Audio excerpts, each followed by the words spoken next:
Payg'ambar sollallohu alayhi vasallam aytadi, Imom Ahmaddan bu hadis. Diqqat qilinglar akalar, ukalar, bo'lib ham ukalar yoki akalar, azgina pul topib o'zini yo'qotib qo'yganlar. Innal abda la yuhramu rizq bizanbi yusibuhu. Rasululloh aytibdi, kishi qachon rizqdan mahrum qilinadi?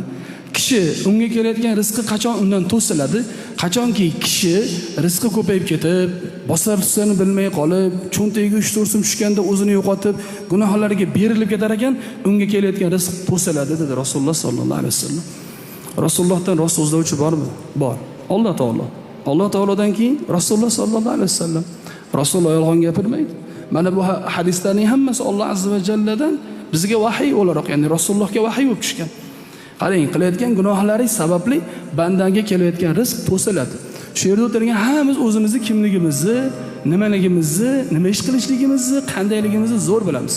Va Alloh azza va jalla bilan o'rtadagi bo'ladigan muloqot qandayligini ham juda yaxshi bilamiz.